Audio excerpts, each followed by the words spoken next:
This morning I want to look at the words from James, a servant of God and of Jesus. Words can be pretty powerful things, can't they? If we stop to think about the power a few choice words can have, we'll soon see what serious consequences there can be. Consider the commander of an army on the battlefield. He shouts, "Attack!" or "Charge!" A war is begun.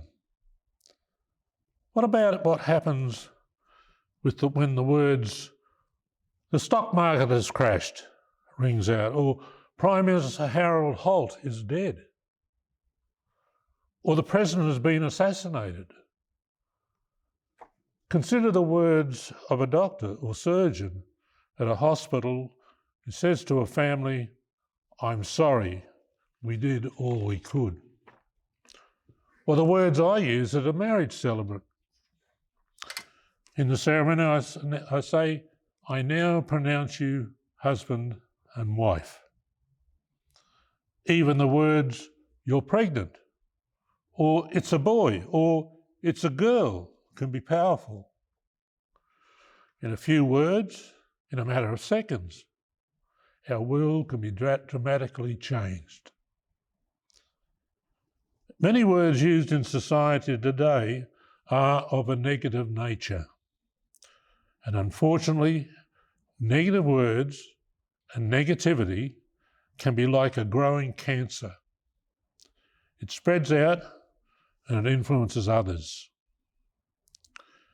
Once we let loose negative words from our tongue, they may tend to spread out of control and cause lots of damage, as many of our politicians find out very quickly when they make a slip of the tongue. Negative words can take many forms, such as sarcasm.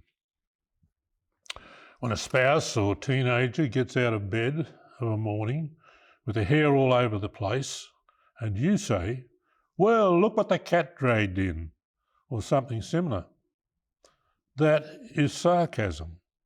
And this can make the person's day start off so negatively it can affect the rest of their day.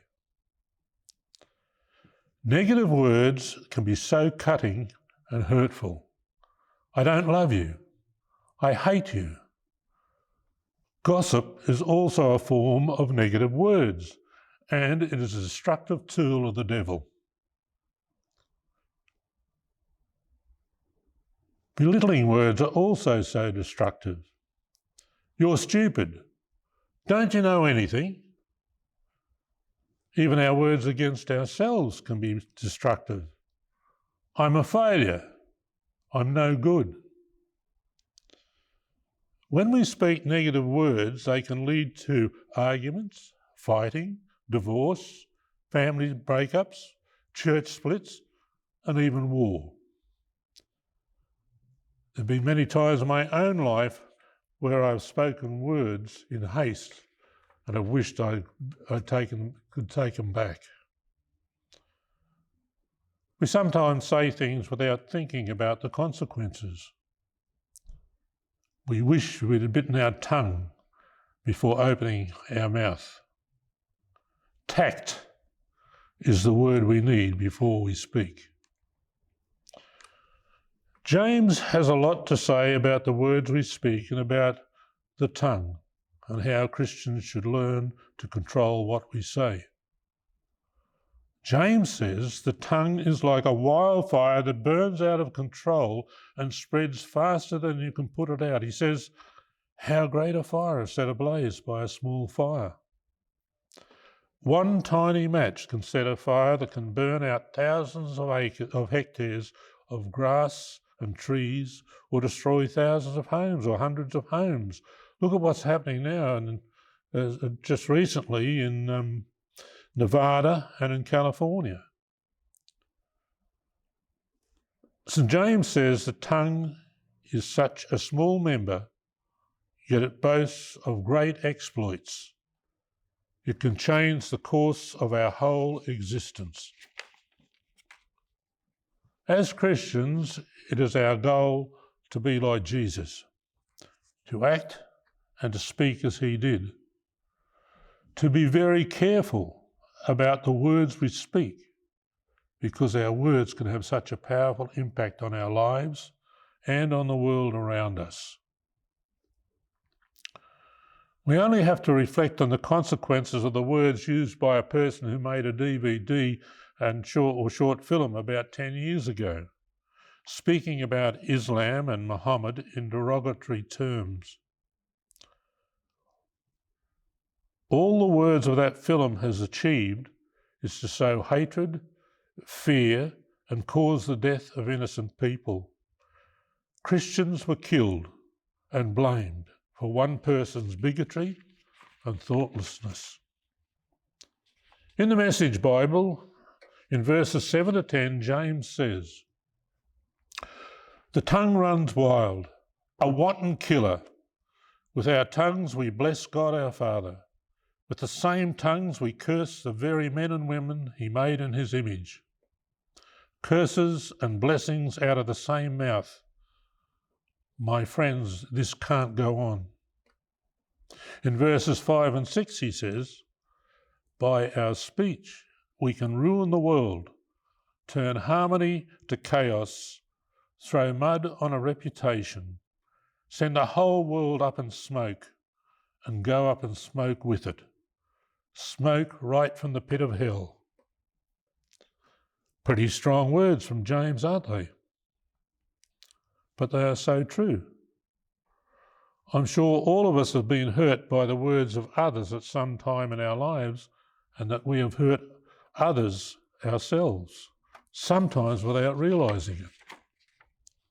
James puts it in a nutshell what hurtful words are like and why we need to be careful in what we say. In chapter 4, verses 11 to 12, James says to us, "Don't badmouth each other, friends.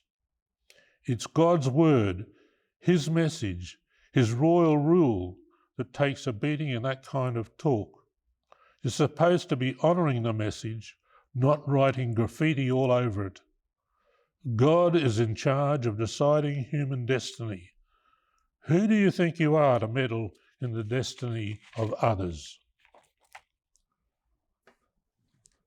That is not the way of Jesus. That's not loving others as we love ourselves.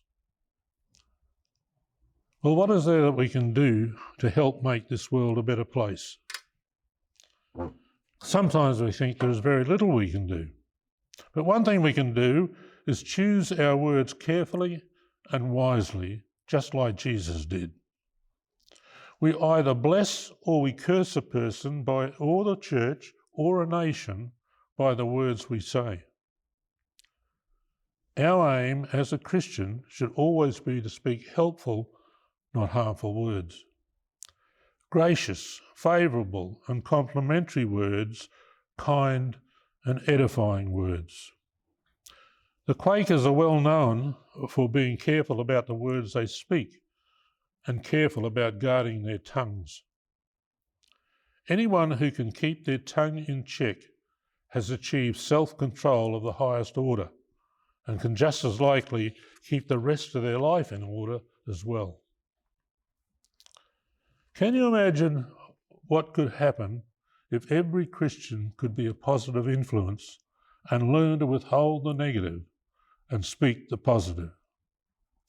It could start in our homes and, like a stone being tossed into a pond, ripple out, having a wider and wider influence through our families, our churches, our workplaces, schools, right in our own little corner of the world.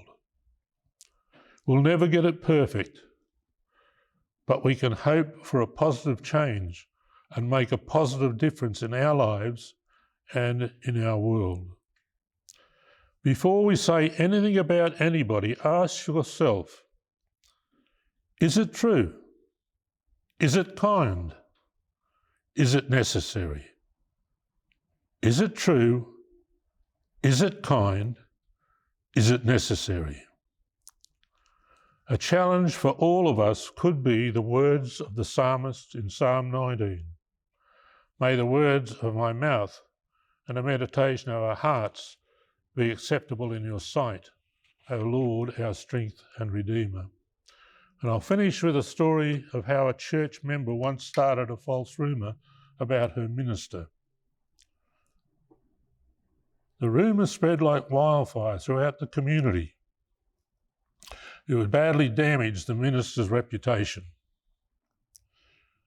When the woman realised the damage she'd done, she was sorry and went to the minister to beg his forgiveness.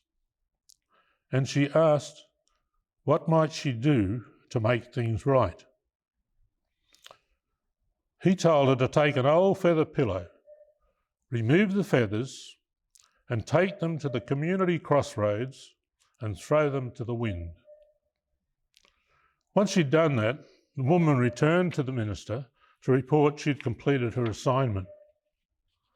And the minister said, now go and gather all those feathers back up again.